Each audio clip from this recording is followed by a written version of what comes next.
Birshus Admoirim Rabbanim Rosh Yeshiva Aaron, you're on.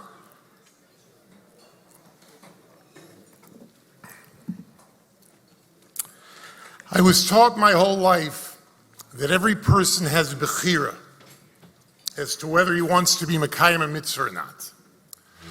The Torah gave us 613 mitzvahs, and hopefully most of us are being Mekayim most of the mitzvahs. But there's something that always bothered me. The first mitzvah in the Torah is Peru Revu Umilu Es Haaretz. Be fruitful, multiply, and fill the world. The kiyum of this mitzvah, as stated in the Navi, is Losheves Arza. The Eibishter wants a Yishuv Olam. The Eibishter wants more people. It's an Indian of a Yishuv Olam. So there are two parts. As a matter of fact, even Goyim, by the way, had this chiyuv until Matan Torah. So how in the world could the Eibishter give us one mitzvah that we can't control? It's not in our power. Why do we make the Eibishter look kavayachol like he's teasing us?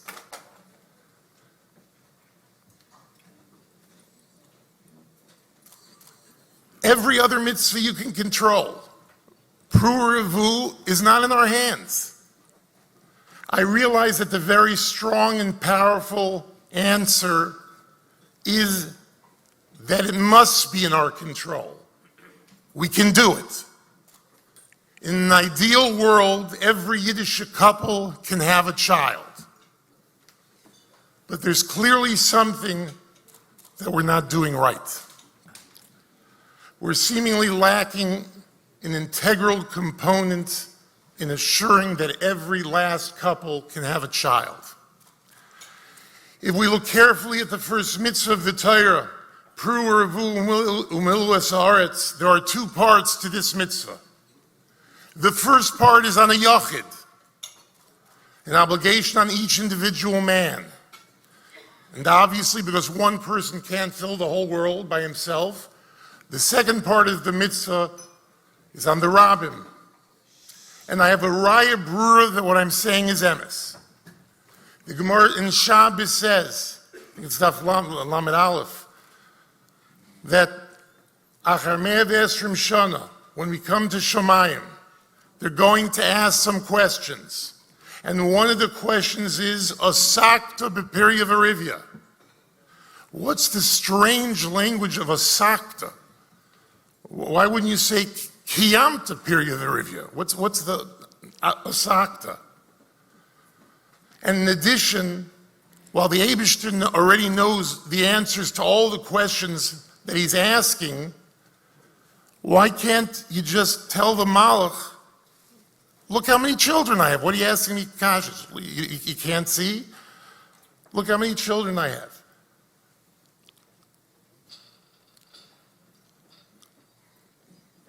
It's Taka, the only one of the questions that a regular layperson, one of us, can see. So the question that they're asking you in Shemayim is not only if you were Mekayim the mitzvah as a yachid, but a sak, were you an askin in this Indian? In what way did you help the klal be Mekayim umilu es haaretz? What could we do for the Eibishter to help another couple have a child? What must we do? The answer is easy because it's not my question. The Gemara in Yevamis asks, why were all the Imois, except Leah, Akaris, why were they all barren? And for the Gemara, the Eibishter takes pleasure and seeks out the tefillas of tzaddikim. So yes, we all daven for our own children and for our grandchildren and sometimes even for a close friend. But that's not enough. Just like the Imais and the Ovis all had to daven, every one of us has an obligation to daven for everyone else to have a child.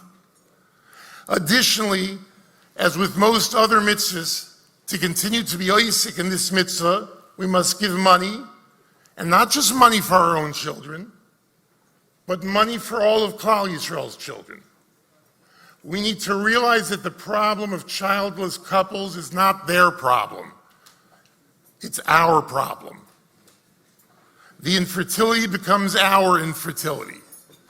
The pain becomes our pain. The tears becomes our tears. Yes, Klal Yisrael needs everyone to participate in the mitzvah of Yishuv Olam, and indeed we do. Rabbi say, take a look around.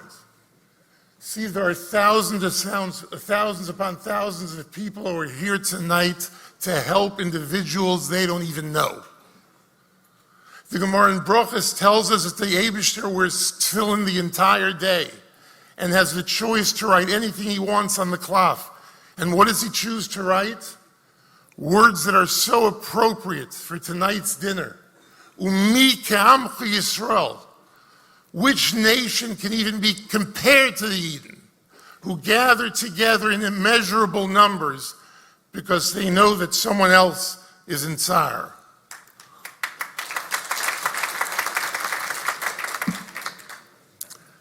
And not just any tsar. As Chazal showed us, there's no greater pain that exists in the world. If the Eibishter wanted to hear the tefillas of his people, there's no shortage of unthinkable scenarios that would force us to give a shrai. Are there not Leolenu people with sick kinderlach? Were there not thousands of unconscionable Yisurim that the Nazis, Yimach Shemam V'zichram, committed, which would invoke the strongest and fiercest tefillas from Klal Yisrael? So there's no doubt. The Gemara is saying that the pain of infertility is the greatest pain of all. It might not be visible, it might not look as dramatic, but take a moment and speak to a childless couple who are willing to share their private emotions, and you'll shudder as they relay their pain, the Shivma Durei Gehenim that they endure daily.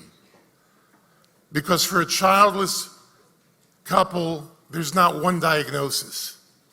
The tsar is reborn every single day.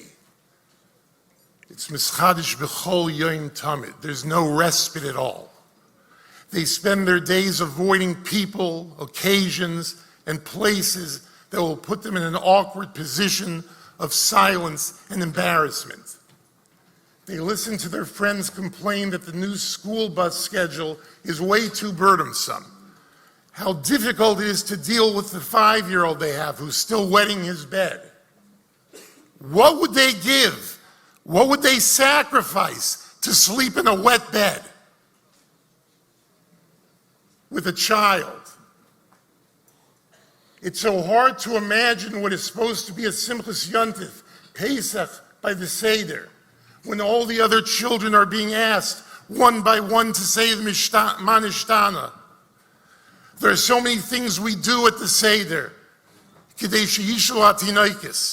It's all about the children.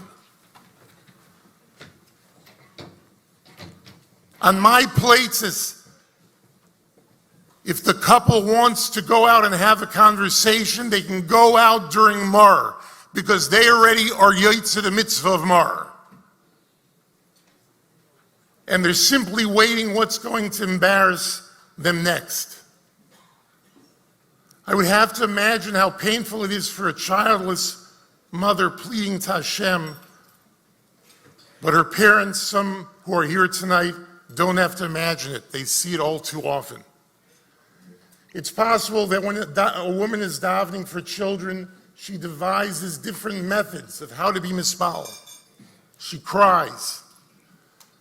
You made me a promise, Eibishter, that since I gave the fruit of the Eitz Hadas to my husband, I would have Chevle Leida. So where's my curse? Where's my Chevle Leida? She so badly wants a child. She begs for a klola. The klola of Harba Arba Tzvoinich Veiroinich. You made a havtocha to me that I'll endure Tsar Gidol Bonim, that I'll spend 9 months with Tsar Iber, that I'll have the pain of Chevle Mashiach. You curse the Nachash, and until today, every Nachash, bar none, moves on its stomach on the ground and eats on the dust of the earth. Where's my klola? I'd like to know who in this hall can walk into a hospital room and see Leolenu, a 25-year-old Bas Yisrael, ravaged by Yenemachla, weighing 80 pounds, lost all her hair. It's just a few days left. If the doctor told you we can save her, we can completely reverse the situation with no side effects. It's just a matter of money. I don't believe, and nobody's going to convince me, that there's even one person in this hall who would not write a check way beyond their means to save her. Rabbi Isai, why do we need to see this 25-year-old in a hospital bed? She lives around the block from you, and she's suffering unimaginable yisurim that go on and on. Like I said, it's not as visible or dramatic, but it's there. Silent yet screaming. A sweet smile, but a heart that's ripped into pieces. Who can hold back tears when seeing Rahman al-Itzlan, a young father, hugging closely as he possibly can his sick child, who's crying from all the suffering and pain that these terrible machlas cause? He begs to the Eibishter just to let his son live. Why do we need to see that father to understand the tsar? The father and others like him are sitting among us here tonight. So how do we bring them out of Gehenna on this earth? How do we cure them to completely reverse their problem? How do we transfer them miyagan l'simcha? How? I'll tell you how. With money. A simple check. How many tzaras and machlas are there that we have to deal with? And maybe I see a little more of it, where it could be an oisher sheba oisher. No amount of money in the world will help. But the hard statistics are that more than 85% of childless couples that come to Bonei Olam eventually have a baby.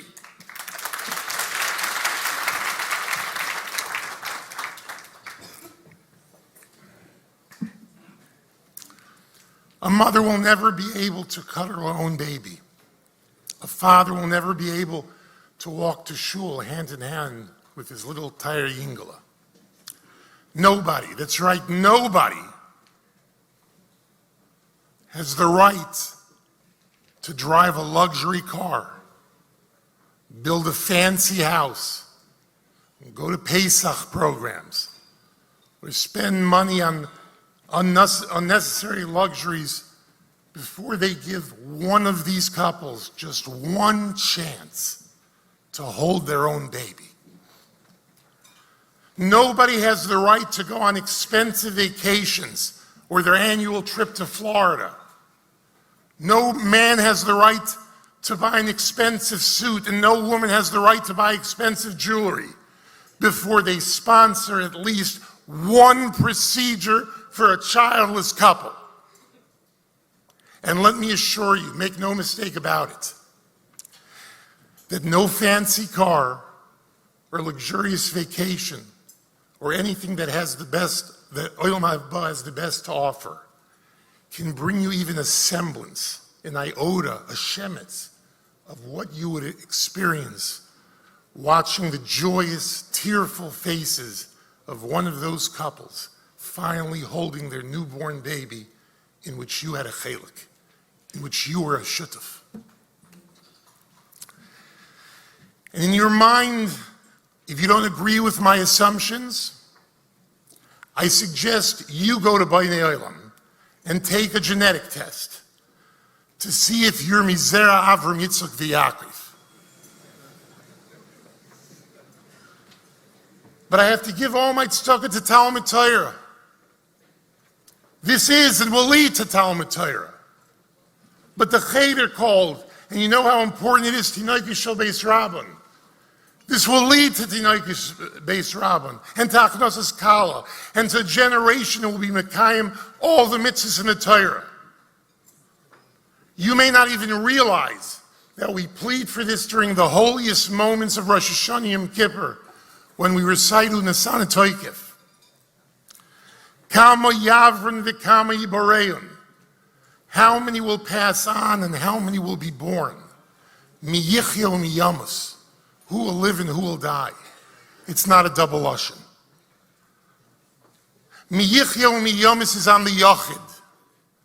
And Kama Yavrin and Kama Yiboreun. How many will be born and how many will pass on? We're essentially asking, did we create more people in the world? Is there more Yishuv Olam? Were there more people who were born than who were nifter? This is the driving force of Bonei Olam. Kama Yibarein. Imagine, just for a sheer moment, the pressure that wouldn't let most of us sleep at night to decide Kama Yibarein. Why are we forcing Reb Shlomo Bachner to make daily decisions on Kama Yibarein? Who'll get a child, who'll have a chance, and who won't have a chance? And if we're true Askanim, Rabbi Bachner wouldn't have to choose at all. Just 2 months ago, we all lit Chanukah Licht. Did you ever wonder why the Shamish always stands higher than all the other candles in the menorah? I'll tell you my answer. It's the first night of Hanukkah and a single flame is glowing at the right side of the menorah. Aren't we supposed to have just one there, your son asks? But I see two. Two? Oh, you mean the Shamish? He doesn't count. The second night, Tati, aren't we supposed to only have 2 candles tonight? Why are there 3? 3? Oh, that's the Shamish. He doesn't count. Night after night, the Shamish goes about his task of kindling lights. Each evening, he welcomes the newcomer and settles him into his place in the menorah. 2 flames, 3 flames, 4 flames. The Shamish brings them to life and then stands and watches over them. Yet still, the Shamish doesn't count. He gives light to all the candles, but he never attains the status of a Hanukkah light in his own right. He himself never gets the chshivas of a Ner Hanukkah. He never thinks about himself. His entire job in life is to bring light and to bring life to others. And this is why the Shamish towers above all the other lights in the menorah. To forego one's needs, to awaken a flame in others, there's no bigger schus. The Shamish is indeed and should tower over everyone else.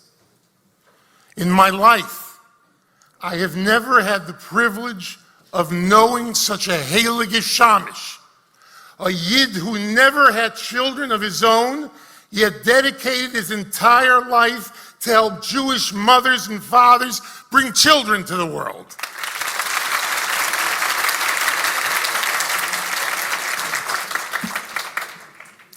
Reb Shlomo Bachner Shlita is the greatest Shamish I ever met. Because of him, thousands of candles have been lit in our world. close to 7,000 Yiddish candles.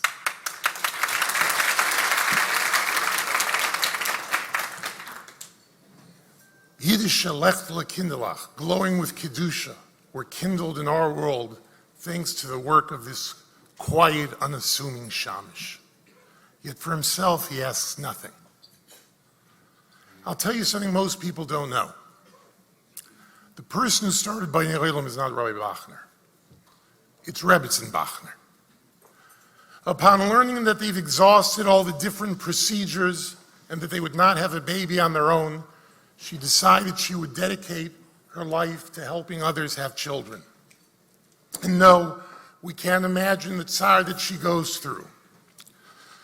But after Me'av Esrim Shana, they're going to come to her and to Reb Shlomo on Erev Shabbos and say, we need you. They'll look back and say, it's 8 o'clock in the morning. But the Malachi Asheris will bring them into a massive hall that's occupied by the largest golden Leichter ever created, which will then probably have 20 or 25,000 candles. And they'll say to her, you need to light a candle for every child who you and your husband brought into this world.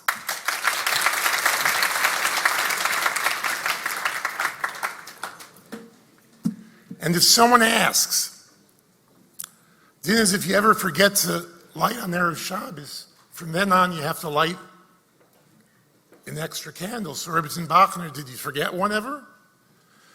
She and her husband will look into the eyes of the Malachim and say, no, we never forgot anyone. We never turned anyone away. We were Isaac with every last couple. And then they'll go to the Neiris and cover their eyes. And they'll make the bracha. And they'll have a vision of all the dayers of the children who belong to her and her husband, the Bachner children.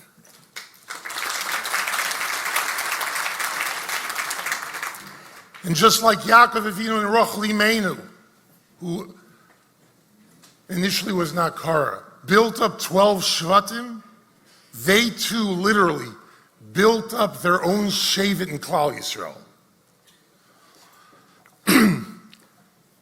Let me tell you a Maisa, which I was involved in a small way. There was a couple who, although they tried for many years, they couldn't have children.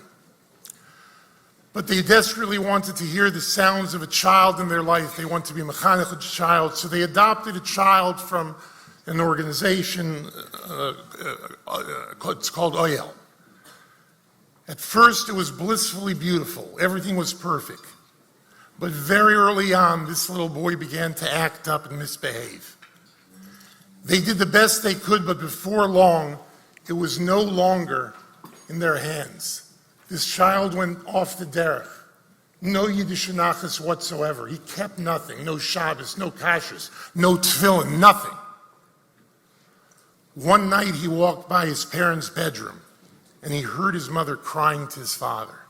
Look at what we did. We tried for so many years to have a child, and we decided that we're going to do something nice, something good. We did a mitzvah and we adopted a child, and now we have a child like this. It hit him like a rock. He felt sick. He felt he was so useless. He felt like such a terrible person. His parents had given him everything, and he had given them nothing in return. Right there and then he decided that he was going to do something. Something for them and something for himself. The next day he went to his father and mother and he told them he's ready to change. You want me to wear tefillin? Fine. But I want something in return. I want you to go meet with Bonei Olam. Although they had no interest in going through this anymore, they've been through it so many times, for him they were ready to do it, to wear tefillin, so they chose to go through a procedure. The next negotiating chip was Shabbos. The couple didn't want it, but the child said, I'll keep Shabbos if you continue pursuing treatment. This went on as he only agreed to continue his journey back to Yiddishkeit as long as they continued treatments.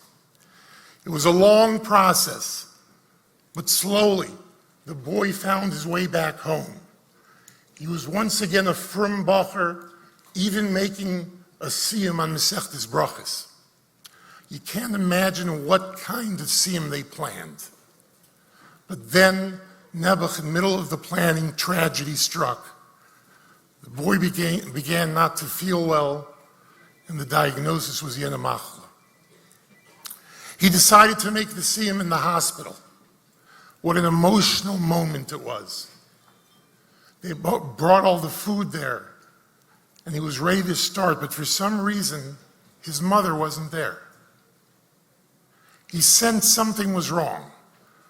There's no way she would miss us for anything in the world. His father dodged his questions, but finally had no choice but to admit she was also in the hospital. At first, he was horrified, but then his father broke the news. That morning, she didn't feel very well. They brought her to the hospital, took tests, and discovered she's pregnant.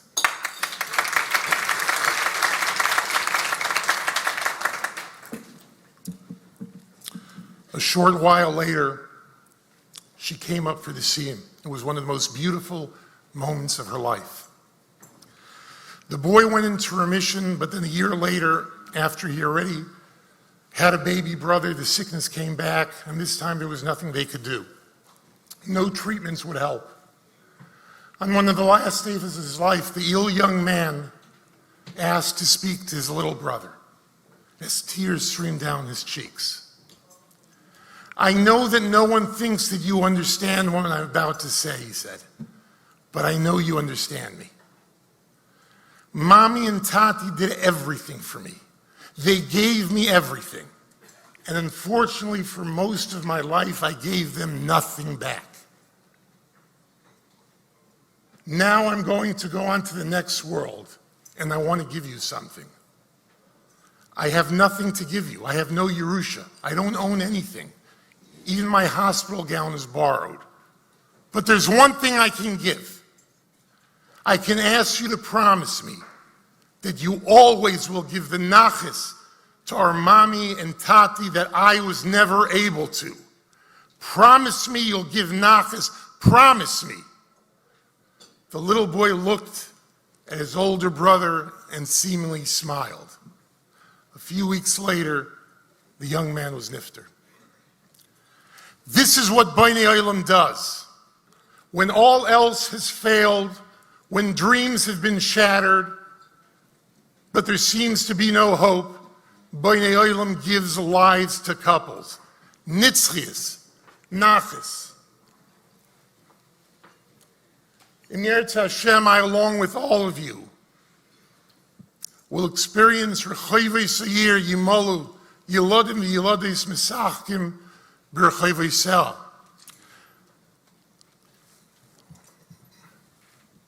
I was thinking that I had to decide how much to give to Bonei Olam. And then I decided, I'm not going to decide. You're going to decide. Every check or credit card that's written tonight, or pledge that's given tonight,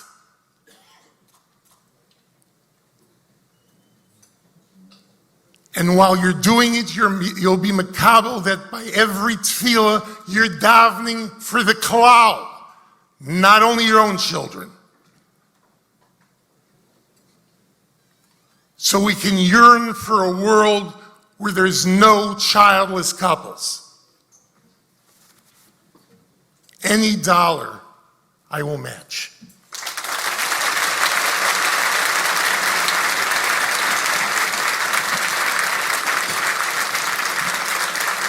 Thank you for listening.